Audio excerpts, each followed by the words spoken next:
누가복음 9장 43절부터 48절까지 한 목소리로 봉독하겠습니다.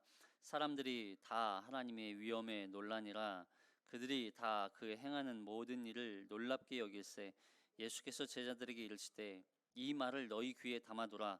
인자가 장차 사람들의 손에 넘겨지리라 하시되 그들이 이 말씀을 알지 못하고 이는 그들로 깨닫지 못하게 숨긴 바 되었습니다. 또 그들은 이 말씀을 묻기도 두려워하더라. 제자 중에서 누가 크냐 하는 변론이 일어나니 예수께서 그 마음에 변론하는 것을 아시고 어린아이 하나를 데려가다가 자기 곁에 세우시고 그들에게 이르시되 누구든지 내 이름으로 이런 어린아이를 영접하면 곧 나를 영접함이요 또 누구든지 나를 영접하면 곧 나를 보내신 이를 영접함이라. 너희 모든 사람 중에 가장 작은 그가 큰 자니라. 아멘. 오늘은 지난 시간에 이어서 변화산 사건 이후 있었던 이 아이의 귀신을 쫓아내는 이 사건을 통해서 우리에게 주시는 말씀, 이 제자들과 무리를 향해서 예수님께서 말씀하시죠. 믿음이 없고 패역한 세대. 과연 믿음이 없고 패역하다는 게 무슨 뜻인지를 본문의 이 흐름상 어떤 의미를 담고 있는지를 우리가 살펴보고 있습니다. 오늘은 그 지난 시간에 이어서 이 지난 시간에 우리가 믿음이 없는 세대에 대해서 함께 나눴죠. 오늘은 패역한 세대에 대해서 함께 살펴보겠습니다. 먼저 37절을 먼저 읽어볼까요? 누가복음 9장 37절 성경. 누가복음 9장 37절 시작. 이튿날 산에서 내려오시니 큰 무리가 맞을세. 누가복음에서는 약간 순서와 또 관점이 달라요. 그래서 마가복음을 우리가 이제 함께 참고해서 살펴봐야 되는데요. 어쨌든 여기 전날 밤 변화산 사건을 우리가 봤어요. 산에서 그리고서 이제 산에서 내려왔는데 큰 무리가 예수님이 오시기를 기다리고 있었던 거예요. 이미 큰 무리가 밑에 산 아래에서는 모여 있었던 거죠. 이들은 왜 예수님이 내려오시기만을 기다리고 있었을까? 그 이유를 마가복음에서 이렇게 기록하고 있습니다. 누가복음과 마가복음의 차이, 관점의 차이, 그리고 사건을 정리하는 차이, 또 순서의 차이 약간 있지만 어쨌든 또 의도하는 바가 조금은 달라요. 그러나 어쨌든 우리가 누가복음을 통해서 마가복음에 기록되어 있는 말씀을 참고해서 이 누가가 어떤 의도로 이런 표현을 썼는지, 예수님께서 말씀하신 믿음이 없고 패역한 세대가 과연 무엇인지를 살펴보는 것이 이 성경을 이해하는 데 중요한 역할을 하는 것이죠. 자, 마가복음 9장 14절부터 16절까지 마가복음 9장 14절부터 16절까지 함께 있습니다. 시작. 이에 그들이 제자들에게 와서 보니 큰 무리가 그들을 둘러싸고 서기관들이 그들과 더불어 변론하고 있더라. 온 무리가 곧 예수를 보고 매우 놀라며 달려와 문안하거늘 예수께서 물으시되 너희가 무엇을 그들과 변론하느냐. 그러니까 여기 예수님과 베드로, 요한, 야고보가 이제 산에서 내려와 보니까 이미 큰 무리가 모여 있었어요. 그리고 남아있던 제자들을 둘러싸고 누가 함께 있었어요? 거기에 서기관들이 같이 있었죠. 서기관들. 그러니까 논쟁의 핵심은 사실 서기관들과 제자들과의 어떤 이 논쟁이에요. 그래서 서로 변론하더라 이렇게 얘기하는데 서로 엄청나게 극렬하게 논쟁을 하고 있는 거죠. 지금 제자들에게 변론하고 있는 것이 아니고 제자들끼리 하고 있는 게 아니고 제자들과 서기관들. 근데 이 사건이 그냥 서로 이런 서기관들과 제자가 아무 이유 없이 변론을 하는 게 아니라 사실 그 그들이 서로 변론했던 주제가 무엇이었어요? 귀신을 쫓아내느냐 못 내느냐 이 사건이었거든요. 그래서 여기 변론이라고 표현하니까 그냥 서로 이야기하고 있는 그런 수준처럼 보이지만 실제로는 아주 격렬하게 논쟁을 펼치고 있는 거죠. 그러던 중에 예수님을 보고 이 사람들이 놀라면서 예수님 오셨다. 야, 예수님 오셨다. 그러면서 서로 예수님한테 문안을 하고 있는 거죠. 그런데 그 논쟁의 내용이 무엇이었는가 예수님이 물어보세요. 예수께서 물으실 때 너희가 무엇을 거두가 변론하느냐 이렇게 물으시지만 실제적으로는 여기 예수님 우리가 읽었던 본문처럼 예수님이 다 이미 아시면서도 그걸 물어보세요. 왜냐하면 이 논쟁을 통해서 제자들과 그리고 서기관들 그리고 거기에 모여 있는 이 무리들이 이 사건을 잘못 오해하고 있고 그들이 잘못 믿고 있기 때문에 그것에 대해서 다시 가르쳐 주기를 원하시는 그런 의도가 있었던 거죠. 그러니까 너희가 지금 대화하고 있는, 너희가 나누고 있는 그 논쟁이 사실은 잘못된 논쟁이야. 출발 자체가 잘못됐어. 그걸 설명하시는 거예요. 그러자 그때 이제 한 사람이 와서 예수님께 말해요. 17절, 18절. 마가복음 9장 17절, 18절입니다. 시작. 무리 중에 하나가 대답하되 선생님, 말 못하게 귀신 들린 내 아들을 선생님께 데려왔나이다. 귀신이 어디서든지 그를 잡으면 거꾸러져 거품을 흘리며 이를 갈며 그리고 파리해지니라. 내가 선생님의 제자들에게 내쫓아달라 하였으나 그들이 능히 하지 못하더이다. 여기까지요. 잠깐만요. 그러니까 논쟁의 핵심이 뭐였어요? 귀신 들린 아들을 내쫓아달라고 그랬는데 제자들이 이걸 능히 하지 못하고 있는 거예요. 그러니까 이제 주변에 있는 이 서기관들이 야, 니네 진짜 예수님의 제자 맞아? 그러면서 뭘 얘기해요? 우리가 누가복음 9장 1절에서 권능과 능력을 받았잖아요. 귀신을 쫓아내고 병을 고치는 능력을 받았잖아요. 근데 받았음에도 불구하고 이들이 여기에서는 귀신을 쫓아내지 못해요. 그러니까 여기 모여 있었던 이 무리와 서기관들이 야, 니네 진짜 예수님의 제자 맞아? 너네 권능과 능력을 받았다며 왜 못해? 니네 진짜 아니지? 이렇게 된 거예요. 니네 진짜 예수님의 제자들 아니지? 니네가 받은 그 권능과 능력 가짜지? 라고 물어보는 거죠. 그래서 제자들과 무리를 향해서 예수님께서 이렇게 말씀하세요. 19절, 마가복음 9장 19절 시작. 대답하여 이르시되 믿음이 없는 세대여, 내가 얼마나 너희와 함께 있으며 얼마나 너희에게 참으리요 그를 내게서 데려오라 하시매. 이 믿음이 없는 세대요. 그러니까 이들이 지난주에 우리가 말씀을 나눴죠. 믿음이 없다는 건 그건 뭐였어요? 마가복음 이 뒤편에 너희가 기도 외에는 이런 유가 나갈 수 없느니라. 이런 귀신은 기도하지 않으면 안 된다는 거예요. 너희가 받기는 받았으나 안 받았다는 얘기가 아니에요. 너희가 능력과 권위를 받기는 받았으나 그러나 그 능력과 권위의 출처가 너희가 아니라는 거예요. 너희가 아니라 그리스도를 믿고 의지할 때 그 그리스도의 능력과 권위가 너희를 통해서 나타난다, 이런 뜻이었죠. 그래서 믿음이 없다는 건 그리스도를 의지하지 않고 기도하지 않았다는 거예요. 기도 자체가 아니라 우리가 자꾸 오해해서 기도만 하면 다 된다는 그런 뜻이 아니에요. 기도만 하면 능력이 나타나고 기도만 하면 치유가 되고 기도만 하면 다 해결되고 그런 게 아니라 기도하는 이유와 목적이 뭐예요? 그리스도를, 예수님을 의지하고 예수님이시면 할 수 있다는 그 믿음이 목적인 거예요. 믿음이. 그래서 지난주에도 말씀드렸지만 40일 금식 기도를 했느냐 하루를 금식 기도를 했느냐 그런 차이가 중요한 게 아니라는 거예요. 하루를 금식 기도했어도 온전히 하나님의 그 능력과 그 도우심을 믿고 의지하고 기도했다면 40일 한 것보다 훨씬 더 나은 믿음일 수 있다는 거예요. 그 이야기를 하시는 거예요. 그래서 믿음이 없다는 표현이었어요. 그러니까 지금 여기 모인 무리들과 제자들이 논쟁을 벌이고 있는 그 이유가 뭐였어요? 남아있는 제자들이 귀신을 내쫓지 못하니까 그 주변에 있던 서기관들이 제자들을 향해서, 남아있던 제자들을 향해서 니네 가짜지? 니네 진짜 아니지? 그렇게 물어봐. 그러니까 반대로 이제 남아있던 제자들이 생각하는 거예요. 뭘 생각해요? 보세요. 예수님이 산에 올라가실 때 베드로와 요한과 야고보 셋만 데리고 올라갔어요. 12명 중에 지금 몇 명이 남아있어요? 9명이 남아있잖아요. 9명이 남아서 이런 상황에 지금 처해 있으니까 이들은 무슨 생각을 했을까?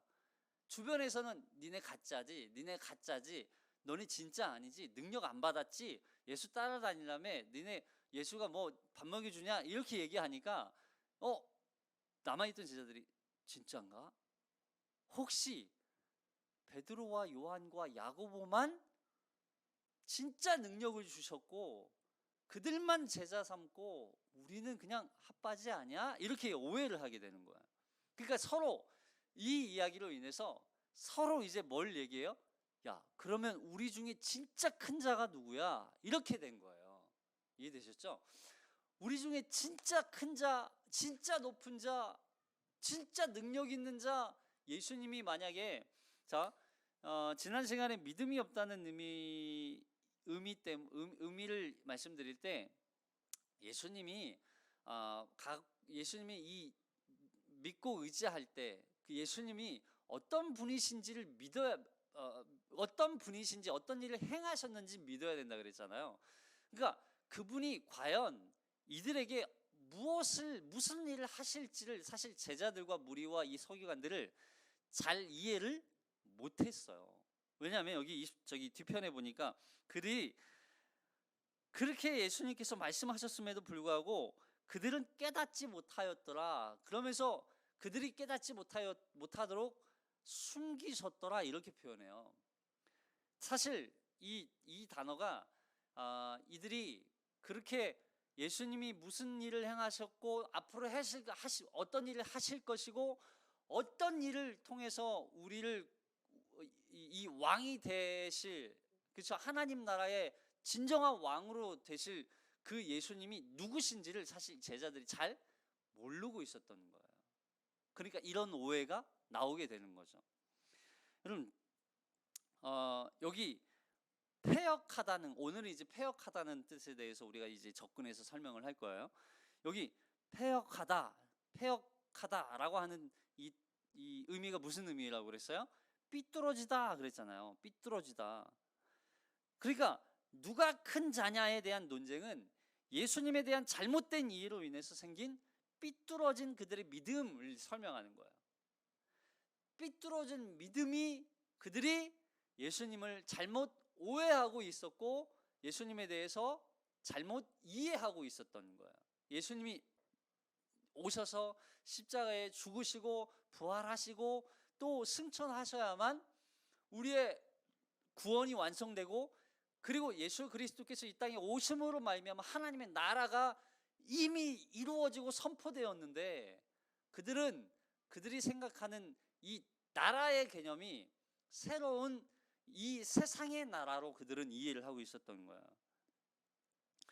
바로 정치적인 메시아로 그들은 예수 그리스도께서 새로운 로마를 대적하고 그들이 살아가는 이 세상을 완전히 정복시키고 그들을 굴복시키는 그런 새로운 나라를 이루실 것으로 그들은 이해를 했어요. 그래서 예수님이 세우시는 새로운 나라에 과연 누가 큰 자가 될 거냐, 누가 큰 일을 할 사람이 될 것이냐. 그래서 하나는 누가 오른편이 되고 누가 왼편에 서서 오른팔 되고 왼팔로서 예수님의 예수님과 함께 그 일을 감당할 것인가라고 하는 논쟁을 하고 있었던 거예요. 근데 그럴 것이 지금 예수님이 산에 올라가실 때 누구만 데리고 올라가요? 베드로, 요한, 야고보. 하나는 우의정, 하나는 좌의정, 하나는 예수님을 정말 따라 수발하는 사람. 여러분, 최측근이 베드로, 요한, 야고보일 거라고 오해를 하게 되는 거죠. 더군다나 남겨진 제자들이 지금 능력을 받고 권위를 받았음에도 불구하고 귀신 하나 쫓아내지 못하고 지금 쩔쩔매고 있으니까, 아니 도대체 뭐야 이거, 이 상황 뭐야? 우리는 진짜 예수님이 제자 맞아? 우리는 아무것도 아닌 거 아니야? 우리는 진짜 작은 자 아니야? 이렇게 오해를 하게 되는 거죠. 그러다 보니까 저절로 큰 자와 작은 자를 가르게 돼요. 나누게 돼요. 사실 교회 안에도 사실 이런 편견들이 우리가 생겨요. 누가 더 큰 은혜를 받았느냐, 누가 더 큰 뭐 은사를 받았느냐, 이런 걸로 인해서 누가 큰 자냐 작은 자냐 뭐 이런 이제 논리로 접근을 한다고요. 사실 그런 의미가 아니잖아요. 은사를 주시고 또 어떤 일을 맡기셨을 때에는 누가 크고 작고의 차이가 아니라 그 일을 통해서 하나님의 나라와 복음이 온전하게 선포되고 이 교회 공동체를 건강하게 세우기 위한 목적이었던 거죠. 근데 그걸 자꾸 우리는 오해하게 돼요. 자, 그리고 예수님이 말씀하실 때 계속 자신의 죽음에 대해서 말씀하세요. 여기 45절에서도 말씀하시거든요. 그들이 이 말씀을 알지 못하니 이는 그들로 깨닫지 못하게 숨긴 바 되었음이라. 또 그들이 이 말씀을 묻기도 두려워하더라. 무슨 의미인지도 이들은 모르고 이것에 대해서 물어보기도 두려워요. 왜 두려워해요? 아니, 자신들이 생각하는 그 나라의 주인공으로 우의정 좌의정 뭐 오른팔 왼팔이 되어서 막 예수님이 나라를 함께 통치할 그 사람이 되어야 되는데 잘못 물어봤다가 야 니네 아니야 이래버리면 안 되잖아요. 니네 중에 그 일 할 제자 아무도 없어 이래버리면 안 되니까 그냥 묻기도 두려워하고, 이들은 절대적으로 하나님의 나라, 예수께서 이 땅에 오셔서 완성하실 그 하나님의 나라와 복음으로 완성될 그 나라가 무슨 의미인지 이해를 못하고 있었다는 거죠. 오히려 이들은 세상의 왕이 아니라 세상을 구원하기 위해서 하나님의 어린 양으로 오셔야만 했고 죽어야만 하는 그 예수 그리스도에 대해서 설명하신 이 의미를 이해하지 못하고 있었던 거예요. 그런데 사실 이들이 삐뚤어졌잖아요. 패역했잖아요. 근데 이들이 여기 이 의미에 대해서 숨긴 바 되었다라고 표현하지만 사실은 예수님이 오셔서 계속 말씀하셨고 보여주셨고 가르쳐 주셨어요. 근데 그들이 그걸 일부러 자기들 스스로 깨닫지 않은 거예요. 그들 스스로 그걸 깨닫지 않은 거죠. 진정으로. 그러니까 이미 그들은 삐뚤어진 사상, 그 삐뚤어진 믿음 때문에 그들 스스로 그걸 숨겨버렸다는 거죠. 진리를 보고도 이게 진리인 줄 알면서도 그들 스스로 그것이 삐뚤어져 있기 때문에 그걸 숨기고 있는 거예요. 이해되셨어요? 그들이 믿음이 없고 패역함 때문에 그들 스스로 진리를 숨겨버리고 있다는 뜻이에요. 자, 그리고 예수님께서 이 아들을 낳게 하시는 장면으로 이어져요. 41절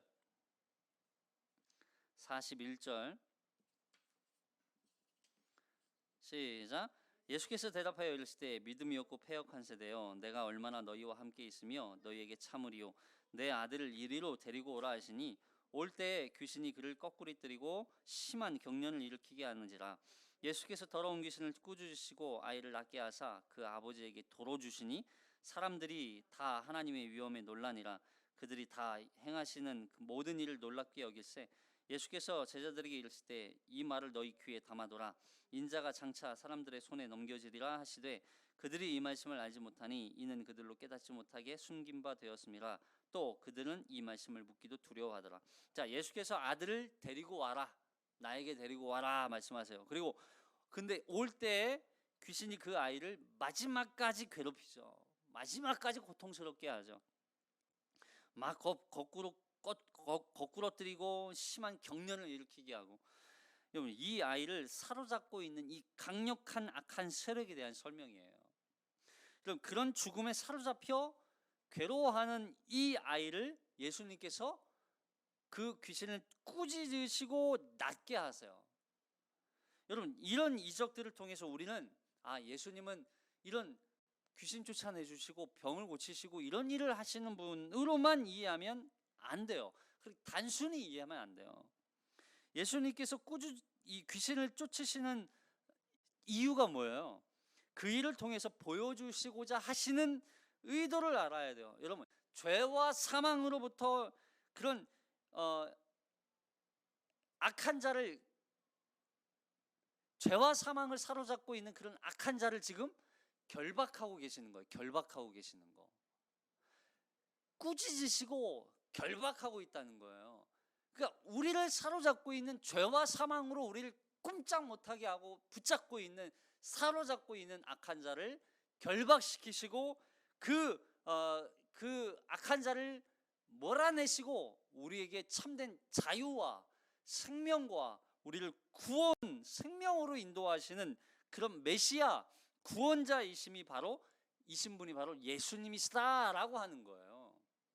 우리를 결박하고 있는, 우리는 그 결박 아래서 그냥 계속 그 죽은 자와 같이 살아가요. 그래서 우리의 아비가 누구예요? 악한 자라 그러잖아요. 사탄이 우리의 아비였어요. 우리는 그 통치 아래에서 그냥 죽음과 사망 아래 놓여 있었던 우리라고요. 근데 그 그리스도 예수께서 이 땅에 오심으로 말미암아 우리가 첫 그 복음과도 같은 그 머리를 발꿈치로 상하게 하고, 그래서 그를 결박하고, 집안에 도둑이 들어왔을 때 그 도둑을 결박해서 몰아내야 되잖아요. 바로 그건과 마찬가지예요. 그런 말씀처럼 그를 결박하고 있던 악한 자를 오히려 그를 결박하여서 그를 몰아내고 그에게 참된 자유를 주시는 거예요. 참된 생명을 주시는 거예요. 그리고 여기 아이를 낳게 하셔서 누구에게 다시 도로 줘요? 아버지에게 도로 줘요. 왜 아버지에게 도로 준다는 표현을 했을까? 그냥 의사이니까, 누가가 의사니까 고쳐서 살려서 아버지에게 도로 돌려주는 그런 의사의 마음, 자상한 마음, 그런 의도였을까요? 아니에요. 이 의미는 죄와 사망에 사로잡혀 있던 우리를 위해서 십자가의 죽으심으로 구원받은 그런 우리들을 원래 아버지의 자리, 원래 아버지께, 우리 누구의 것이었어요? 우리 원래 하나님 거였어요. 원래 자리로 우리를 돌려드리는 거예요. 예수님이, 아멘입니까? 원래 우리는 하나님의 자녀들이었어요. 그런데 죄로 인해서 아버지로부터 우리는 완전히 떠났죠, 하나님을. 그런 우리를 어린 양 되신 예수 그리스도를 통해서 원래 우리의 자리, 하나님의 자녀의 자리로 우리를 회복시키시는 거예요. 그래서 우리가 영원히 그 여호와 하나님과 아버지와 함께 하나님 나라에서 살 자들로 우리를 만드시는 거죠. 그래서 하나님의 자녀로서의 자리로 우리를 돌이키게 만드시는 거, 돌아가게 만드는 거. 그래서 구원은 하나님께 돌아가는 거예요. 구원은 새로운 어떤 존재로 태어나는 그런 정도가 아니라 그냥 하나님께 원래 자리로 우리가 돌아가는 거예요. 이게 구원이에요.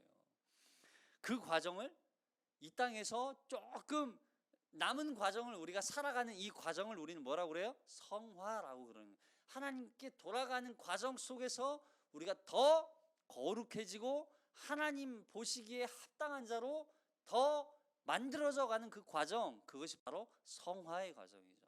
근데 그 과정 속에서 우리가 그 믿음으로 말미암아 예수 그리스도께서 우리를 그렇게 만들어 가실 것을 우리는 믿고 가는 거죠. 믿고 가는 거. 이 순례의 길을 걸어가는 사람들의 자세예요. 우리는 하나님의 자녀이기 때문에 이 땅에서 이제는 그리스도께서 우리를 인도해 가실 때마다 때로는 험한 길, 또 때로는 험난한 길, 또 힘든 길일지라도 그 길 끝에서 결국 아버지를 만날 것을 기대하며 그 아버지 앞에서 우리가 설 것을 감사하며 기뻐하며 이 길을 걸어가게 되는 거죠. 그래서 예수님이 당신이 반드시 사람들의 손에 넘겨질 것을 계속 말씀하시는 거예요. 넘겨지지 않으면 우리는 아버지께 갈 수 없어요.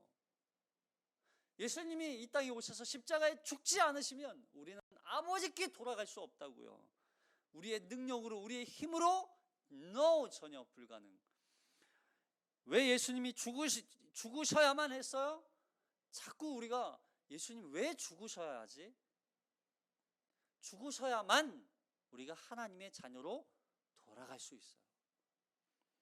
바로 우리를 원래 하나님의 자녀의 자리로 돌이키기 위해서 예수님은 십자가에 죽으신 거예요.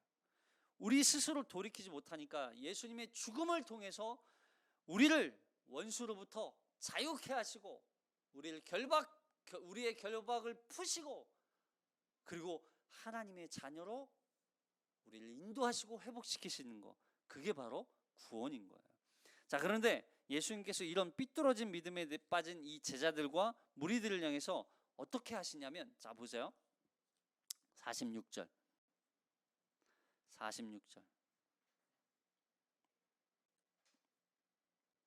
48절까지 시작. 제자 중에서 누가 크냐 하는 변론이 일어나니 예수께서 그 마음에 변론하는 것을 아시고 어린아이 하나를 데려다가 자기 곁에 세우시고 그들에게 이르시되 누구든지 내 이름으로 이런 어린 아이를 영접하면 곧 나를 영접함이요 또 누구든지 나를 영접하면 곧 나를 보내신 이를 영접함이라.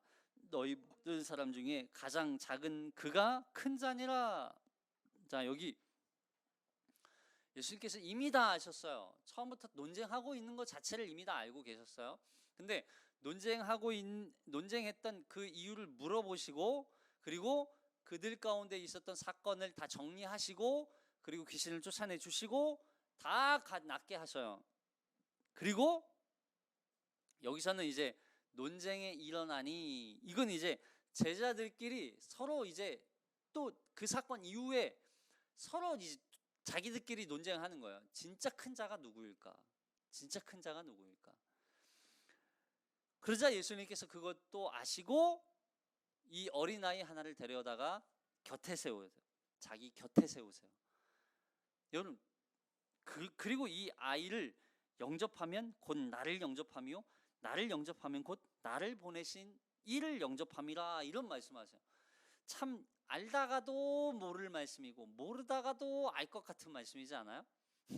자, 먼저 여기 어린아이가 등장해요. 어린아이가. 그럼 당시 시대적으로 어린아이는 사람 취급을 받았습니까? 못 받았습니까? 못 받았어요. 사실 이 내용을 읽는 이 독자들, 그죠? 독자들은 아주 기겁할 말씀이에요. 뭐라고? 지금 예수님을 향해서 뭐 하는 거야 지금? 막 이럴 수 있어요. 왜냐하면 당시 어린아이나 노인, 뭐 또 여자, 뭐 병자 이런 사람들은 사람 취급을 안 받았어요. 사람 수에 들지도 않았어요. 사람을 계수하는데 옆에 하나 둘 셋 하다가 어린아이 있으면 건너뛰고 넷 하고 갔다고요. 사람 수에 들지도 않았어요. 그냥 이 당시에는요 진짜 어린아이는 거의 그냥 이렇게 짐승 가축처럼 뭐 그냥 있으나 마나한 존재, 쓸모없는 존재, 그렇게 여겼었거든요. 그러니까 어린아이를 무가치하고 쓸모없는 존재로 여기던 시대예요. 당시에는 이 사실 어떤 이 지정의, 우리가 이제 지정의라고 얘기하잖아요. 지정의적으로 어느 정도 수준, 일정 수준이 되어야 사람으로 인정받았어요. 성인으로. 이거는 이제 어린아이나 노인이나 또 뭐 여자나 병자 이런 사람들은 그런 축에 들 수가 없었던 거죠. 그래서 어린아이 하면 쓸모없고 무가치한 존재로 여겼어요. 심지어는 어린아이의 조사하다 보니까요, 어느 이 시대 굉장히 진짜 충격적인 그런 글도 있더라고요. 이 시대에는 어린아이의 생사여탈권, 어린아이가 죽든 살든 그걸 방치하든 살리든 그걸 결정할 수 있는 권한이 부모에게 있었어요. 그만큼.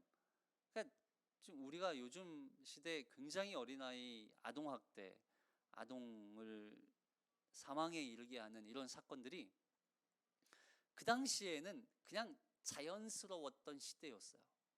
너무 비참하죠. 더군다나 여자아이들은 그냥 뭐 팔려가든 뭐 끌려가든 중요하게 생각하지 않았던 시대. 여러분, 우리나라도 마찬가지잖아요. 조선시대 남존 여비 사상, 남자는 높고 여자는, 야 진짜 뭐 그런 시대를 살던 우리나라도 그 당시에는요, 그냥 뭐 어린아이들, 여자아이들 뭐 할 것 없이 그냥 다 뭐 어디 다 팔려가고 뭐 어디 머슴으로 가 팔고 종으로 팔고 막 이랬던 시대잖아요. 우리나라도 이 사상이 너무 극심했기 때문에 그런 시대에 살고 있었다면, 와 정말 이 당시도 마찬가지예요. 이 당시. 네. 더하면 더했지 못하진 않았었던. 근데 그런 어린아이를 예수님이 곁에 세워요. 곁이라고 하는 건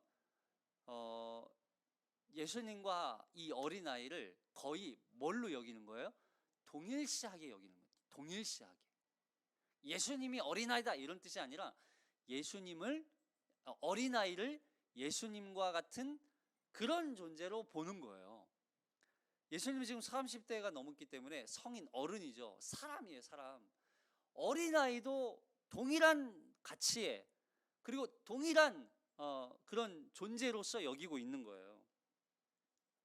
자, 근데 여기 보니까 뭘 하면? 어린아이를 영접하면. 영접이라는 말도 굉장히 어려운 말입니다. 왜냐하면 그 어린아이를 받아들인다는 뜻이에요. 받아들인다. 그 아이를 인정하고 그 아이의 존재 가치를 인정해주고 그 아이를 나와 동일시하게 여겨준다. 그러니까 무가치하고 쓸모없는 그런 어린아이를 받아들인다는 것은 예수님을 받아들이는 것과 같다라고 하는 그런 표현이에요. 그러니까 나를 받아들인다는 것은 어린아이도 받아들여야 된다라고 하는 뜻인 거죠. 그러니까 결국 무가치하고 쓸모없는 것 같은 이 어린아이를 받아들이듯 누구를 받아들여라? 예수님을 받아들여라. 그런 뜻이에요. 그러니까 이게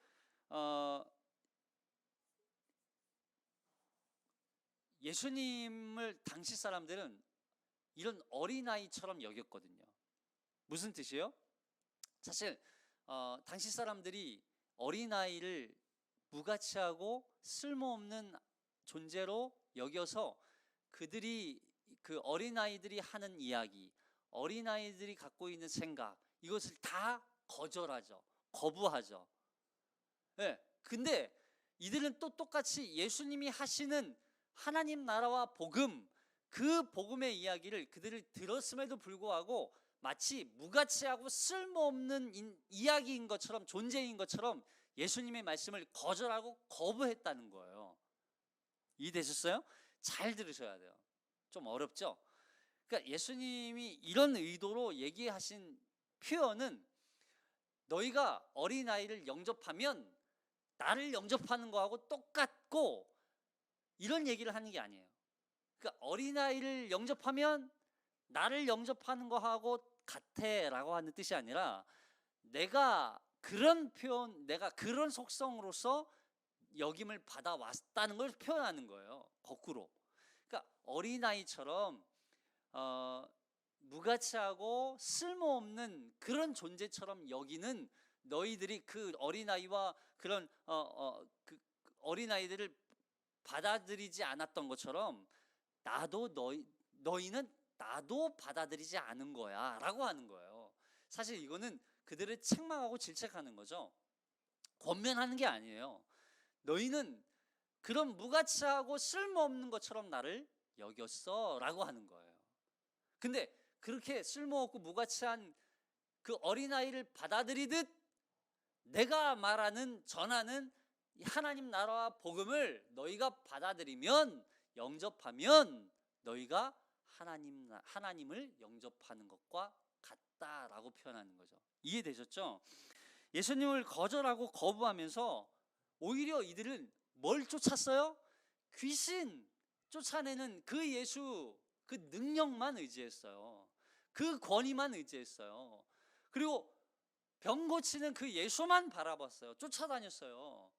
그리고 뭐 오병이어 기적을 통해서 그들이 먹을 것 주는 그 예수만 쫓아다녔다고요. 근데 그 예수가 말하는 하나님 나라와 복음은 거절하면서 그런 이적을, 그런 신비한 이적을 일으키는 예수만 쫓아다녔다고요.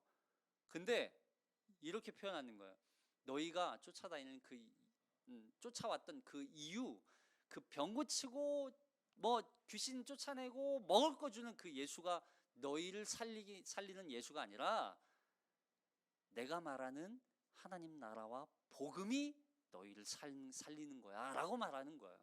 그래서 너희를 위해서 이 땅에 온 내가 바로 구원자 메시아, 그리고 이 땅에 와서 십자가에 달려 죽고 고난을 받고 그 죽음을 통해서 피 흘림으로 말미암아 너희에게 진정한 자유와 생명을 줄 메시아다라고 하는 걸 설명하시는 거예요.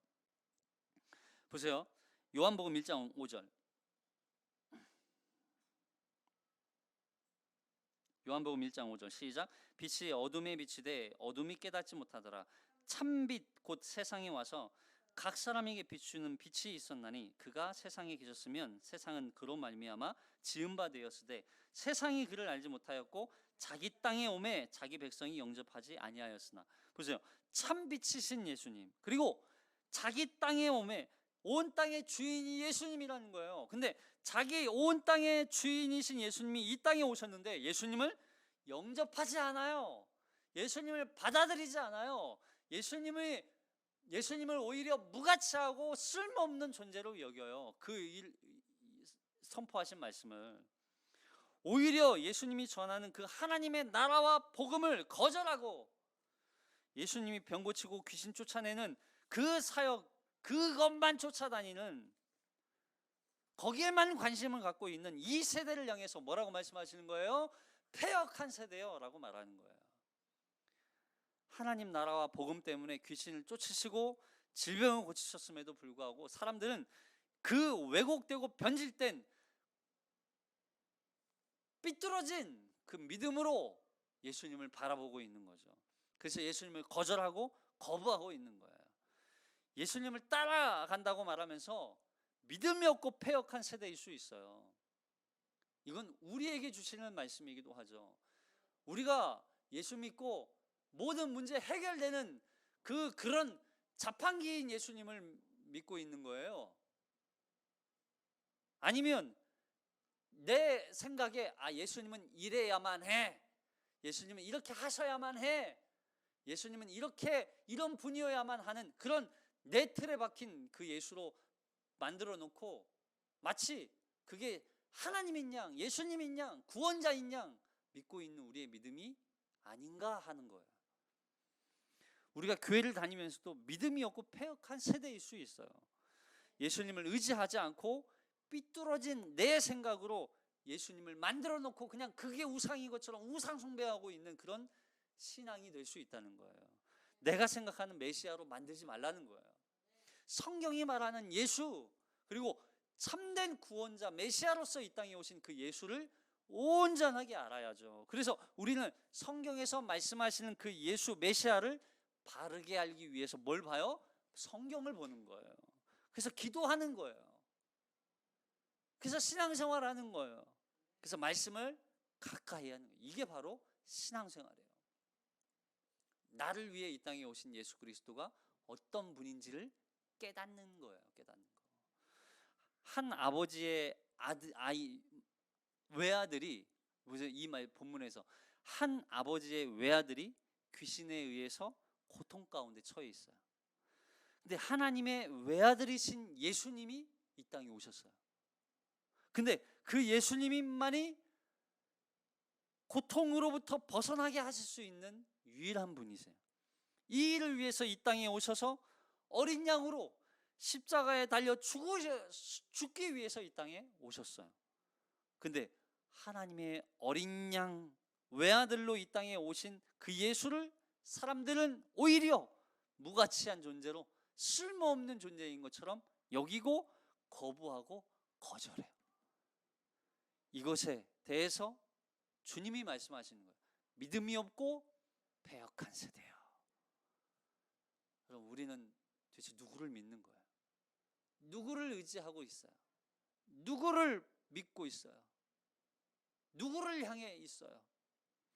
우리가 오직 예수님만이 유일하신 메시아이심을 다시 한번 깨닫고 예수님이 그리스도이심을 우리의 구원을 이루시고 완성하실 유일한 분이시라는 것을 믿고 그분을 그분을 받아들이는 거예요. 그분을 받아들이는 거예요. 내가 받아들이는 게 아니죠.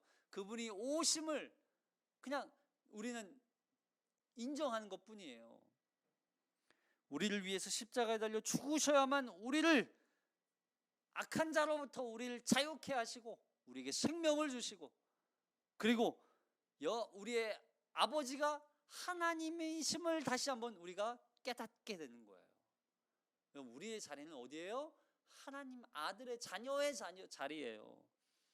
하나님의 자녀가 되어서 이제 그 하나님이 자녀로서의 축복을 누리는 삶을 사는 거, 그게 신앙 생활인 거죠. 우리가 믿음이 없고 패역한 세대가 아니라 그리스도 예수를 온전히 믿음으로, 바르게 믿음으로 하나님의 자녀로서 기쁨으로 한 주간도 승리하며 살아내는 저와 여러분이 되시기를 주님의 이름으로 축복합니다. 기도하겠습니다.